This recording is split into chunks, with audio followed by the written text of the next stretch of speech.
మా పాప శిశిర భోగి ఫంక్షన్ చాలా బాగా జరిగింది. కానీ నేనే ఒక చిన్న మిస్టేక్ చేశాను. ఇలాంటి మిస్టేక్ మీరెప్పుడైనా చేశారా? Welcome, welcome back to my YouTube channel ఇట్లు సాయి ప్రసన్నతో. I wishing a very happy Bhogi.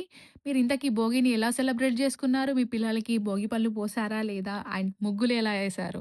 నాకు మాత్రం ముగ్గుల మీద అసలు చాలా తక్కువ ఇంట్రెస్ట్ అండ్ వేయడం గూడా అంత పెద్దగా ఏం రావు. అయితే పిల్లల్ని కూర్చోబెట్టే ముందు 5 సకినాలు అట్లా బెట్టేసి, దాని మీద పీట బెట్టి, ఆ పీట మీద ఏదన్నా ఒకటి కప్పి ఆహ్, దాని మీద కూర్చోబెట్టాలంట. అదక్కడ అదే జూపిస్తున్నాను. భోగి పళ్ళకి ఏమేమి గావాలో అవి చూపిస్తుండే. యాక్చువల్లీ సంక్రాంతి అంటే సకినాలు, అరిసెలు కాబట్టి నేను వాటిని గూడా మెన్షన్ జేశాను. కాపోతే అందరూ బెట్టరు. ఈవెన్ మా వోళ్ళు గూడా అడుగుండే అది బెట్టాల్సిన అవసరం లేదని. కాకపోతే నాకెందుకో అనిపిచ్చింది. సో, పెట్టినా అక్కడ. మరి తొలిసారే ముగ్గురితోటి పోపియద్దు. ఐదుగురితోటి పోపియాలంటే మా మమ్మీ ఐదుగురితోటి పోపిస్తుంది. అయితే అక్కడ మేము ఐదుగురికి ఒక్కొక్కటి ఇచ్చామనమాట. ఒకరికేమో రేగిపళ్ళు, ఇంకొకరికేమో పైసలు, ఇంకొకళ్ళకేమో బియ్యం, ఇంకొకళ్ళకేమో బొడబొడకలు, ఇంకొకళ్ళకేమో పూలు. పైసలెయి. పెద్దమ్మ చేతుడు పైసలేయించుకుంటాండ్రు మనకన్ని పైసలయితాయి.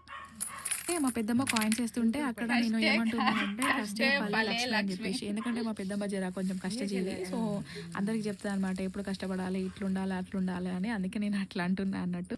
అయితే అన్నీ పోసిన తర్వాత ఒకసారి కలుపు అన్నారు. సో, నేనక్కడ కలుపుతూ ఉన్నా. అయితే అక్కడ మా జయ ఆంటీ ఇంకో ఫ్లవర్స్ గూడా ఇస్తాంది. ఎందుకంటే వేసినప్పుడు కొంచెం అట్రాక్టివ్‌గా కనబడతాయి గాబట్టి, ఈ పూలు గూడా కలుపు అని జెప్పేసి ఇస్తాందక్కడ. ఇంకా శిశిరాని అక్కడ కూర్చోబెట్టి ప్రాసెస్ స్టార్ట్ జేయడానికి సెట్ జేస్తున్నా అక్కడ.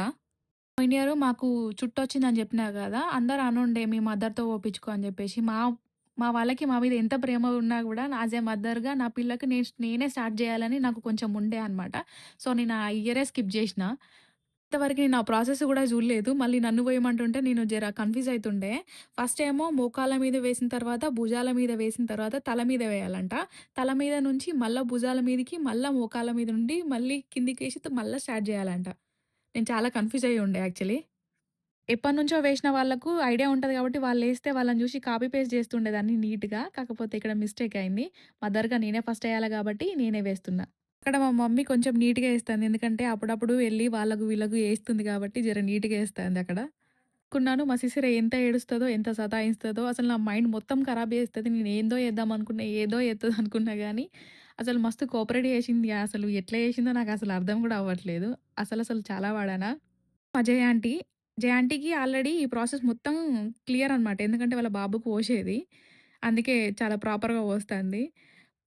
మా మమ్మీ ఈ ఆంటీ ఇద్దరు చాలా మంచి ఫ్రెండ్స్. ఎట్లాంటి సిట్యుయేషన్ వచ్చినా ఏమైనా గూడా ఎన్ననుకున్నా గూడా మళ్ళా మంచిగా కలిసిపోతారు.